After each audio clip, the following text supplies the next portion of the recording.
Do realtors believe home staging can help their clients? That's a question I ask when meeting realtors to get their sense of how they sell a home. And I want to share what I've learned over the past few years as I stage homes for both clients and realtors. Hi, it's Kasha McDaniel, and I am a home stager decorator, and you're listening to the Creative Home Podcast, where I talk about staging and decorating and all things associated with your home. So take a listen.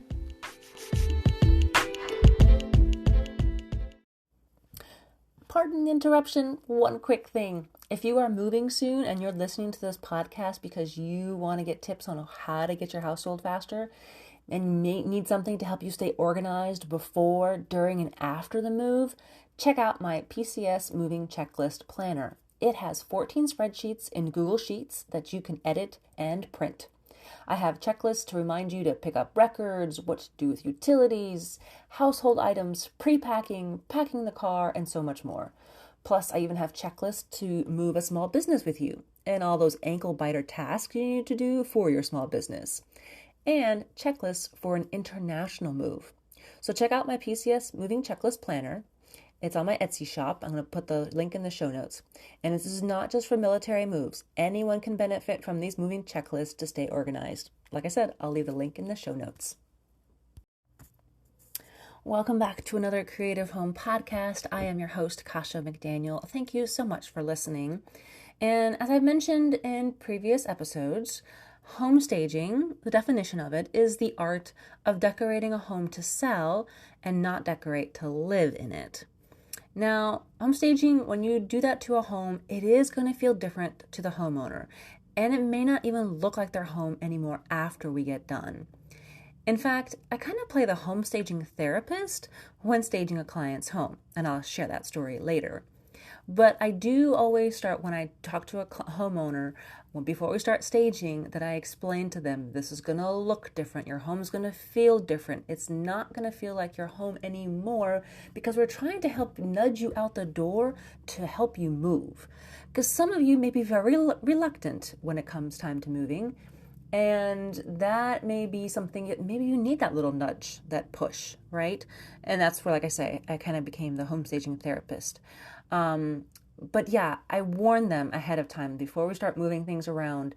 They may not like it. And I'll share a story with you about one recent client where he just wasn't too thrilled with the changes I was making. So what do realtors believe? Okay, let's get into that. So I wanted to share with you some statistics according to the National Association of Realtors. And I'm going to quote this, that it was the most common for sellers' agents to use a staging service, which is 24%. And their agents also said that it depends on the situation and whether the agents also personally offered to stage the home. Because sometimes the realtors will actually stage the home. They may not have a staging person on their staff, or they might. They may call on somebody as a separate service. They just offer as part of their service, and maybe that's something that they pay for the homeowner, or it may not. It really depends. But as you can see, 24% home staging is not used by all agents. Sometimes the homeowners already know they have to edit and stage their home prior to showing it to a realtor, so it may even be done even before the realtor even sees it, which is what I recommend, because that way it kind of gives them a better idea as to how to list your home. Because once they see all the changes you've already made, they're like, oh, well, yeah, we don't need to do very much here. Let's go start, getting the pictures done. Let's get it marketed, all that stuff. So that may be part of that statistics. And this is countrywide. This is within the United States. So again, each area is going to be a little bit different.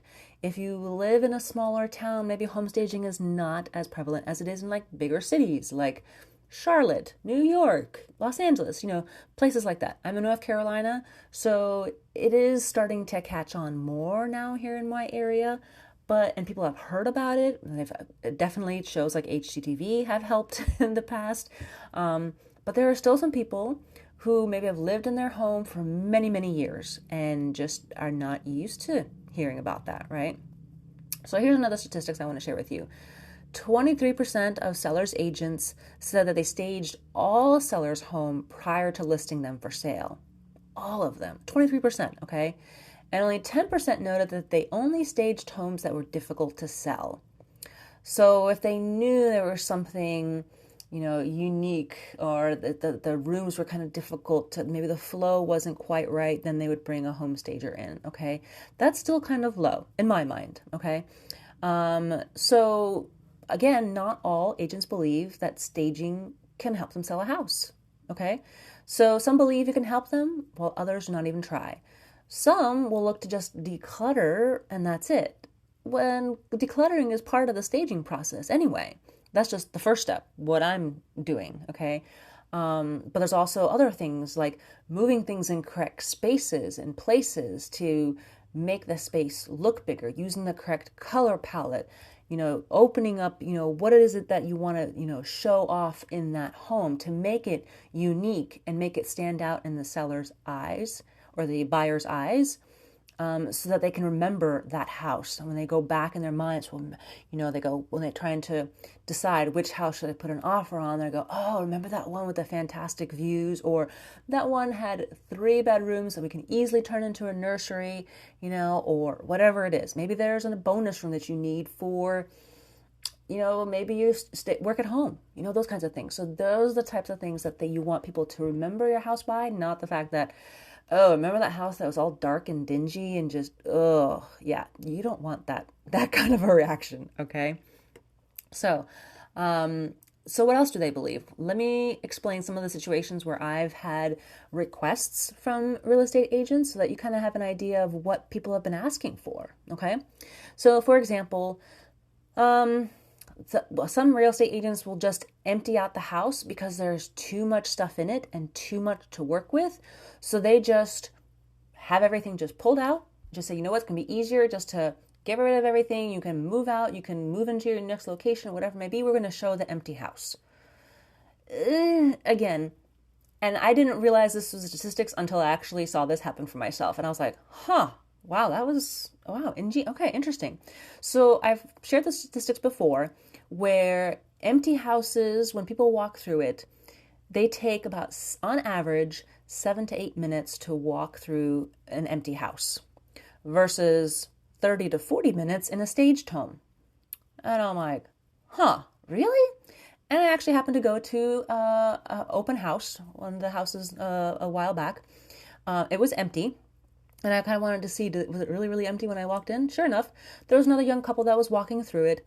And I literally think they zipped through the house because there was nothing to see, nothing to slow them down to enjoy the view. Because it was all empty, there's nothing to look at and help them envision themselves living in that home. And I think literally they were maybe in that house for about 5 minutes, maybe. I'm like, that was interesting to see that. I did not realize that was as true that was. So I'll share that with you now. So empty houses, people, you want them to stick around longer. And in a house that is staged, there's going to be someone in there for about half an hour to 40 minutes. So if you have a showing of your house and it's staged with furniture and everything in there, expect to stay out of your house for a while. Go out and go have dinner.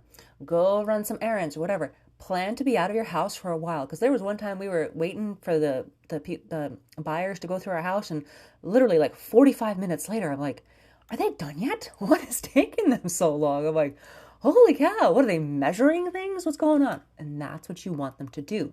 You want them to take their time to look around and go, oh yeah, they have a dining room table. We have one too. That will fit in here nicely. Or, oh, there's an office. Or, hey, we can totally turn this into a game room. Whatever it is, you know what I mean?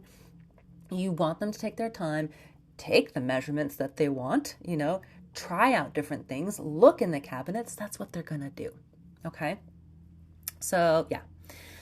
Another example is they want to stage it with rental furniture after the homeowners move out. So I used to stage empty homes before. I don't have the rental furniture myself, but I did this a few years ago where a military couple had short notice orders. So they had to move out. They moved out and lived in a trailer for about a week or so until they actually physically moved and left the area. But I brought in rental furniture, and before I even walked in there, because they had decided that we're going to paint the walls and things like that too. They had big, huge dog crates. There was just clutter everywhere. It just really needed to be reorganized. I'm like, yeah, I don't have the time or the effort. We're just going to take everything out and then put in rental furniture. Okay, that's one way to do it. All right, if that's somewhere that you live that can homestager can bring in rental furniture, that's fantastic. Okay, another couple recently wanted to do the same thing because they had two small children and dogs, and they didn't want to deal with the hassle of staging using their existing furniture. They're just like, nope, we don't want to deal with that. We have to deal with toddlers and dogs, and it's just, it's just easier for us to move out and just bring in rental furniture, and that's it. So there are those kinds of scenarios where you can do that too, okay? Another example is staging it while the homeowner lives in the home, which is totally fine and totally doable. We've done that for every single house that we've lived in and sold, okay? And it does get a little bit more difficult to stage a house while living in it. But my philosophy is the less stuff you have out and about and not packed away, the less stuff you have to make a mess. You know what I mean? If it's not even available for you to grab and make a mess with, then you can't make a mess as much, right? And then don't have to clean it up right before a showing, right? So like kids' toys, oh yeah, I've had to pack up kids' toys and like literally put them in a storage unit so they couldn't even see them. Literally, like the Legos, anything small that you could put in your hand, all that kind of stuff was just taken away. It just made it so much easier for cleanup, right? But there is some emotional attachment to things, right? When you start putting things away. And I want to share a review by Angela Thompson with Keller Williams here in Moore County in North Carolina. And she paid for the staging because she really believed we needed to help this homeowner to, take things down. She loved all his artwork, and I just want to share a couple of things that she said that I'm like, yeah, this is so right on, right? So she had a great time with me staging our coming soon listing. I learned a lot, and can be difficult to have conversations about putting things away that your clients love. And she wanted to share some things. Number one, we don't hate your belongings. We actually love your collection too, but we are selling the home, not your collection. And that is so spot on.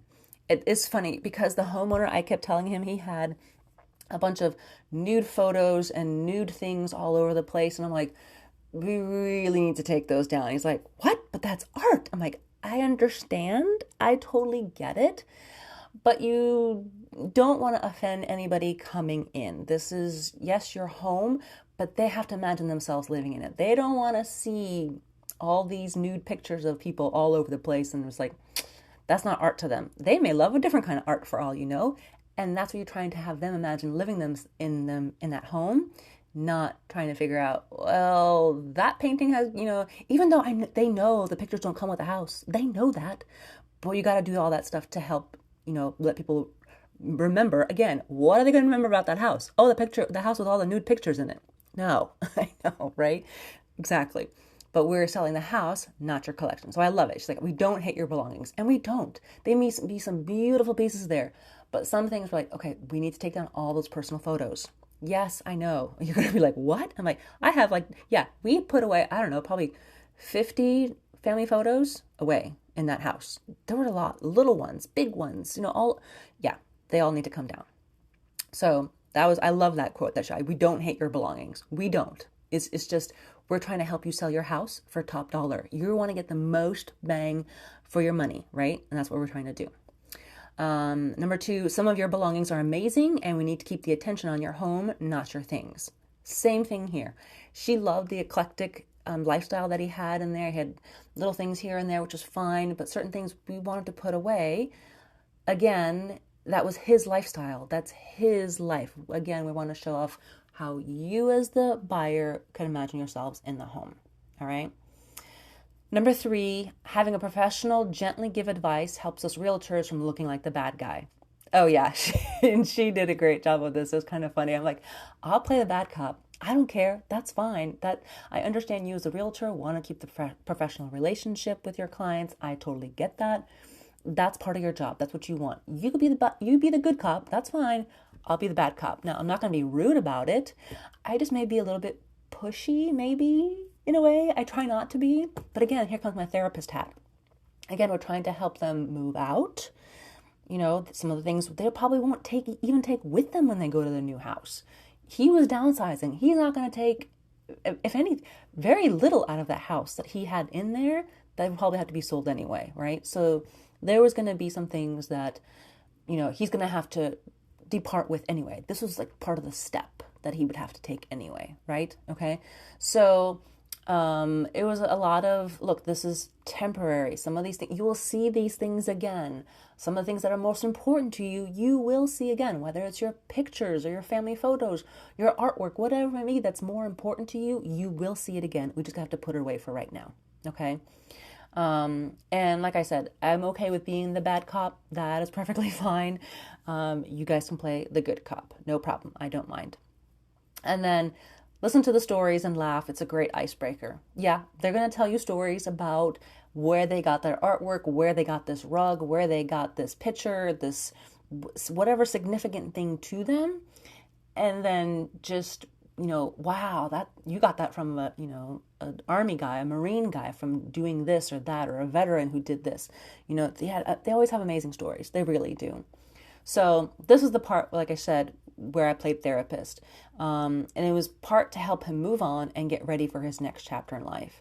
And this was eye-opening to him because he hadn't moved in 20 years. I was like, oh, wow, okay. And there were times when I would start putting things away. He's like, oh my gosh, okay, I need to sit down. I need to take a breath. You keep taking all these things down. I'm like, I know, I'm sorry, but we're trying to help you and help you sell your house for top dollar. That's the idea here, okay? By removing and editing the rooms in his house, we are able to show off the view out on the golf course, but also see each space as it was intended to be used. The living room, the dining room, the kitchen, so you can see the flow of everything without it being cluttered and being, stopping as you go through each room, right? So in the end, you will find realtors who either believe homestaging helps or it doesn't. And it's really up to you as the homeowner to see if your ideas match those of your realtor. You may not be convinced, but the realtor may feel strongly for it. Try it and see. And this is where my therapy hat comes on. And this was, like I said, only a temporary thing when you're staging a home. You have all your stuff back again later. And like I've told Angela before too, and she's a fantastic realtor, I was like, look, especially when you have kids and they pack up kids stuff, on the other end, it is like Christmas for the kids when they open up their boxes and find their toys again that they haven't seen for, I don't know, maybe it's been a few weeks or something like that, right? Because they have packed it up, the movers have taken it, and then it takes a while to get over to your next house, whatever it may be. It's like Christmas for them, right? And they will gladly go open up those boxes while you open up your boxes in your new home. All right. So I hope this has given you some idea on what realtors believe in home staging. Some of it they say helps, and like I showed you some statistics. Some of it they don't even do staging, and some of them do not do it. Some of them do. So let me know if you have any questions. I'd love to answer them. I hope you guys have a fantastic week, and we'll talk to you later.